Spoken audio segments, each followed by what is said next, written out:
Hey everybody, it's Shamika. Thank you guys for tuning in. Please like, subscribe, and share my videos. I appreciate your support. So here goes something y'all probably did not know that started in July 1st, except all the laws changing in your state, okay? And if you don't know the laws that are changing in your state, you need to go and look those up because they do change July 1st every year. But this is not that. This video is talking about what's going to happen to your credit starting July 1st. Now, I allowed about 3 weeks to come in so you guys can see some changes on your credit before I actually announce this in a video.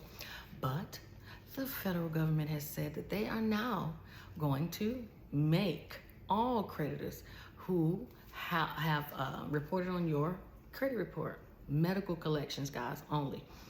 If they're under $500 or $500 and below, and you've paid them already, you can now sit back and they will automatically remove these.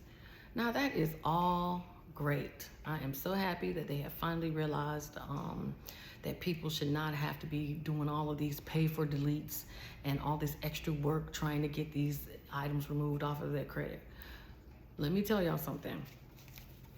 Even if you paid the debt off, the creditor is not under any obligation to remove it until now, okay? Now, you can write, you can dispute, you can call and say, hey, this bill is settled, and as of July 1st,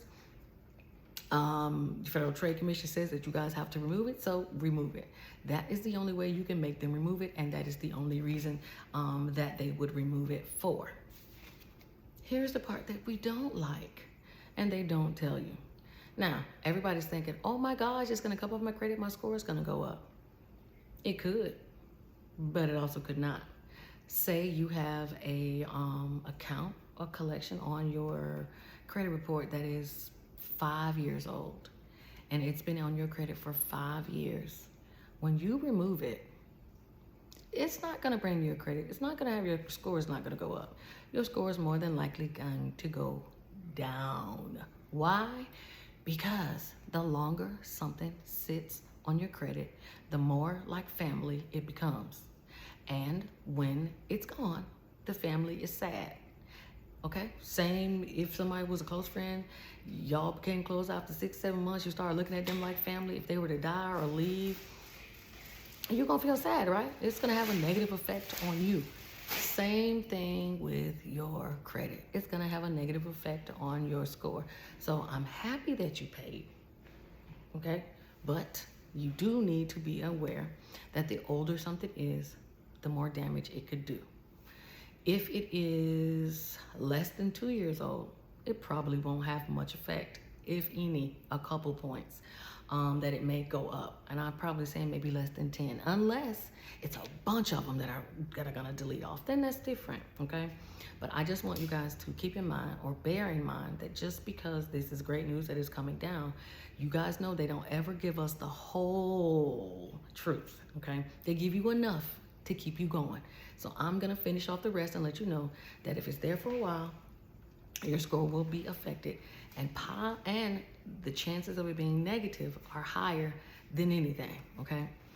Now, what can I do? Easy. If you find that your score went down, let it go down, okay? There's not much you can do about it anyway. Once you realize that it has went down, now is when you go and apply for trade lines. Not a whole bunch.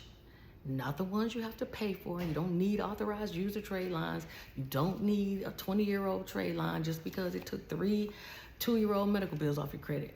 No. All you need is a simple one, a self-lender, a kickoff, Experian Boost. You can use those easy ones to give you some of the points back that you lost. Now, if you say, well, I already have those, what can I do? Then try a secured card, not several. A meaning one, okay? If your score went down double-digit points, now we're talking about more than one. But if it went down single-digit points or anything, in my opinion, under 20, one card should work just fine, okay? Yes, you can become an authorized user on someone else's card if you want to do that without opening up anything new. I prefer, if you're going to do anything with your credit, after this takes place, you need to make sure it's something you're going to be approved for, not a gamble. We don't need an inquiry on our credit, which is going to deduct another 2 points, and then we don't even get approved. So we want stuff that is guaranteed trade lines, or get on someone's card and be an authorized user, okay? So as an extra to this rule, since they're doing this makes a lot of debt collectors, the companies, they're mad. They're not happy about this, because now they have to wait even longer before they can put your bad doings or wrongdoings on your credit report, which you guys learned before. They couldn't wait to put it on there. And during COVID, they had to wait 6 months. Now they have to wait a year, okay? Now before, you were late, boom, it's on your credit. During COVID, boom, it was 6 months before they could put it on your credit. Why? Because things were slow and the government didn't want people to be suffering with bad credit at a time when you couldn't work and you need loans, you need credit to get money. So now they said, all right, we're going to have these items removed from your credit as long as you paid them. Okay, $500 or less, as long as you paid them. And now they can't put anything on your credit new that's derogatory for a year. Now what we don't know is, how often are those creditors going to contact you during that year? Because if I were the creditor, I'm gonna do very minimal if possible and wait till my year is up so that I can mess up your credit.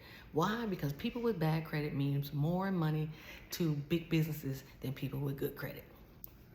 People with good credit pay less money. People with bad credit pay a whole lot more money. So if you are one of those individuals, you got medical bills, and just because you didn't get anything in the mail, it doesn't mean that you don't have any. This is the time, it started July 1, okay? So July 1st of next year, 2023, somebody's gonna have some debt collections on their credit. And the only way you can avoid that is to contact people now, see who you owe, and get on a plan before.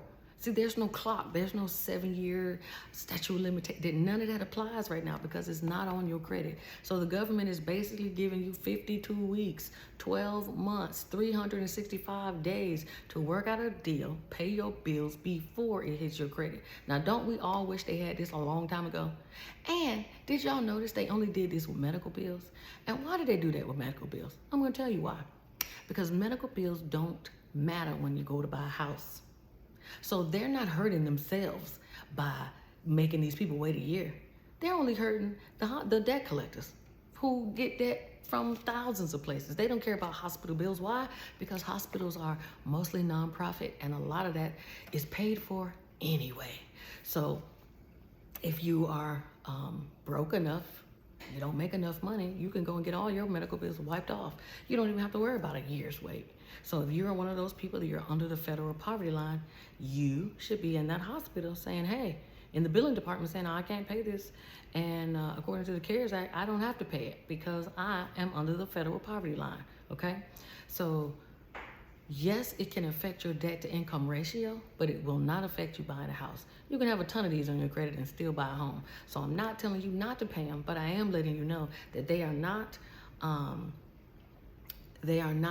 crazy, okay? They may have tried to help you, but they didn't help you, all right? Because if it was Visa or MasterCard, believe you me, you would get no notice, you get no time to pay it off, and you better have it done or you ain't getting that house, okay?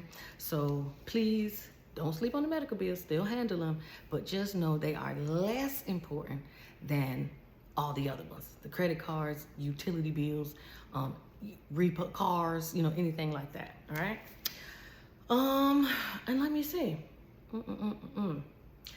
So, yeah, I think that's it for you guys. I had to look at my notes here and it's saying that, but this is for veterans, so I'm not gonna get on that, but I will say that July 1st, guys, again, make sure that you have done your due diligence. Make sure you have gone and vetted all those bills, those people that the hospital bills, okay? Call them. And if they're not off your credit, call them and tell them to remove it, especially if you paid it. And then if you know you got a bill coming, try to settle it before it hits your credit July 1, 2023. All right? Hope y'all learned something new again, because that's what all these videos are about, teaching you guys something new, reiterating some of the old, but we're mixing old and new so that you get the full information instead of half the story than what y'all normally get, which is on the news. All right? So talk to y'all again soon. Please like, subscribe, and share my videos. I appreciate your support. Bye.